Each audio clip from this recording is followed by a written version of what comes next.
그럼 이제부터 동일한 앱을 블락을 이용해서 만들어 보겠습니다.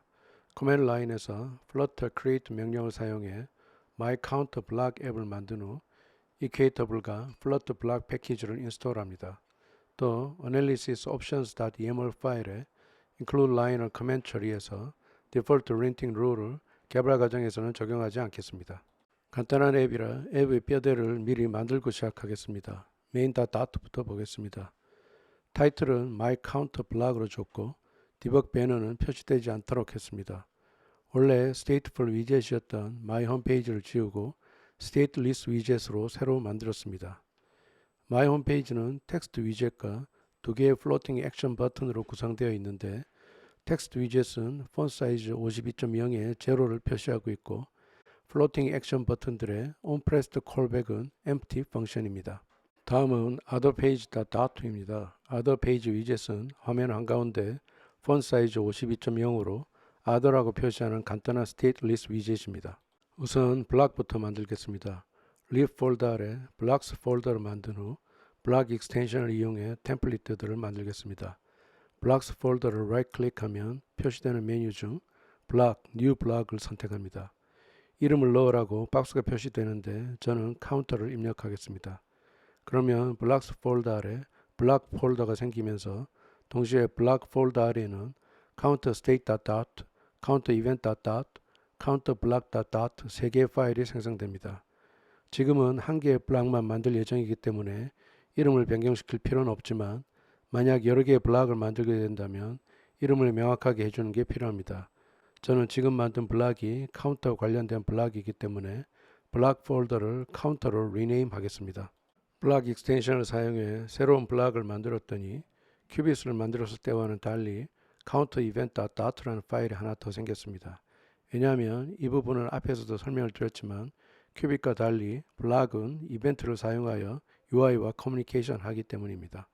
큐빗과 블락은 스테이트를 핸들링하는 방법이 다를 뿐 다루는 스테이트가 달라져야 할 이유는 없습니다. 그렇기 때문에 counterstate.dot 파일에는 myCounterCubit 앱에서 만들었던 counterstate.dot 파일의 내용을 그대로 카피해 오겠습니다. 인테리스 타입의 파이널 변수 카운터를 선언하고 .data class generate extension에 generate constructor, generate equatable, generate toString, generate copy with를 적용했습니다.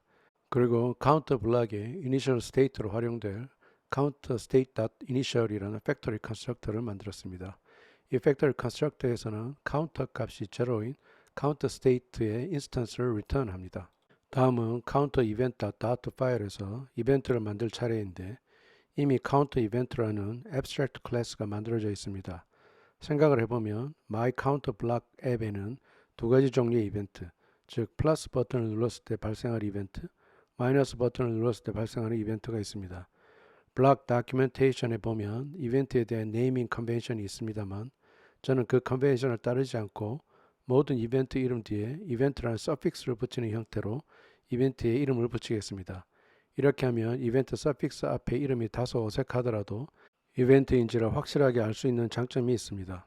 자, 그럼 카운터를 증가시키는 이벤트를 increment counter 이벤트라고 하고 카운터 이벤트를 extend 하겠습니다. 마찬가지로 카운터를 감소시키는 이벤트를 decrement counter 이벤트라고 하고 카운터 이벤트를 extend 하겠습니다. 이제 마지막으로 counterblock.dot 파일에 counterblock을 구현할 차례입니다. 이미 만들어져 있는 코드에 보면 counter initial에 붉은 스퀴글 라인이 표시되어 있습니다. 당연하죠. counter initial이라는 클래스는 없으니까요. 대신에 counterstate.initial이라는 initial state를 위해 만들어 놓은 factory constructor로 대체하겠습니다. 그리고 코드를 보면 큐빗과 몇 가지 차이가 있습니다. 첫째, 큐빗이 아닌 블락을 extend 했습니다.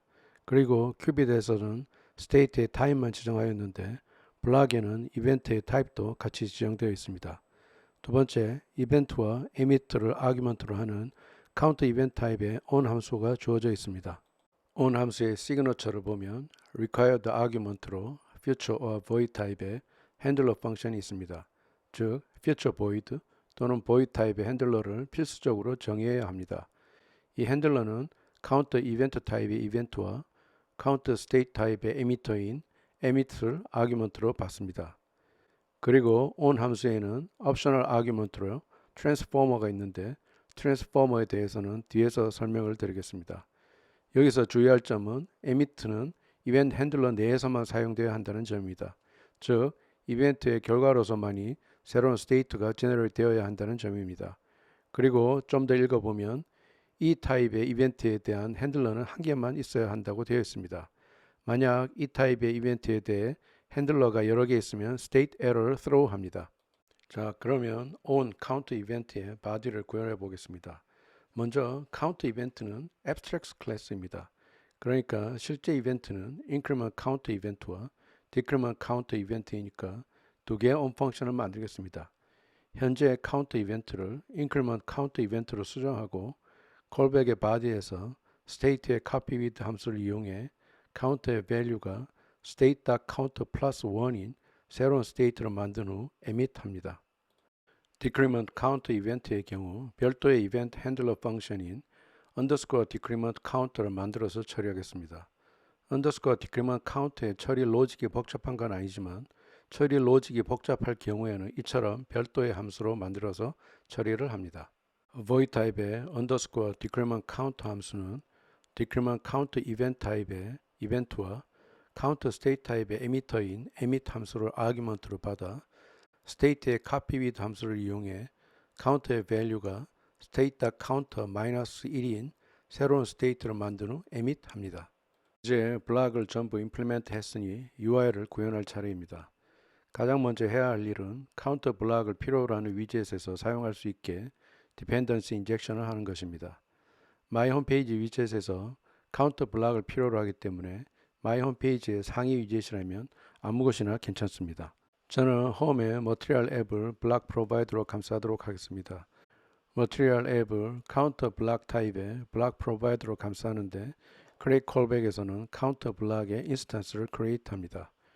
이제 My 홈페이지 위젯에서 Counter 블락을 쓸 수 있는 준비가 완료됐습니다. 텍스트 위젯의 제로를 스테이트가 변할 때마다 업데이트를 해야 합니다. 카운터 큐빗에서는 블락 빌더를 사용해서 스테이트 변화를 리슨했습니다. 그런데 제가 앞에서 build context의 extension method를 말씀드리면서 context watch type t는 type t object의 변화를 리슨하는 거라고 말씀드렸습니다. 그래서 이번에는 제로를 context watch를 이용해 액세스한 counter block instance의 state.counter로 교체하겠습니다. 그런데 counter block은 counter 큐빗에서와 같이 외부에서 직접 호출할 수 있는 함수가 보이지를 않습니다. 대신 이벤트를 스트림에 add할 수 있는 add란 메소드를 외부에서 호출할 수 있도록 제공합니다. add 메소드는 이벤트의 인스턴스를 argument로 counter block의 on event 함수에 넘겨줍니다. 첫 번째 floating action 버튼에서는 block provider의 of static 메소드를 이용해 counter block의 add 메소드를 호출하는데 argument로는 increment count event instance를 줍니다. 두 번째 floating action 버튼에서는 build context의 read extension 메소드를 이용해 counter block의 add 메소드를 호출하는데 argument로는 decrement counter event의 instance를 줍니다. 이제 남은 건 카운터가 3이 됐을 때 다이alogue 박스를 표시하는 것과 -1이 됐을 때 other page로 이동하는 겁니다. 이걸 위해 센터 위젯을 block listener로 감싸고 subject를 counter로 교체합니다. 리스너 내의 코드는 myCounter 큐빗에서와 완전히 동일하기 때문에 myCounter 큐빗의 코드를 붙여넣기 하겠습니다. 테스트를 위해 에뮬레이터를 실행시켰습니다. 하나, 둘, 셋 다이로그가 표시가 됐고 4로 갔다가 다시 3으로 가니 또 다이로그가 표시가 됐습니다. -1이 되니 other page로 이동을 했고 -2, 다시 -1, 다시 other page로 이동을 했습니다.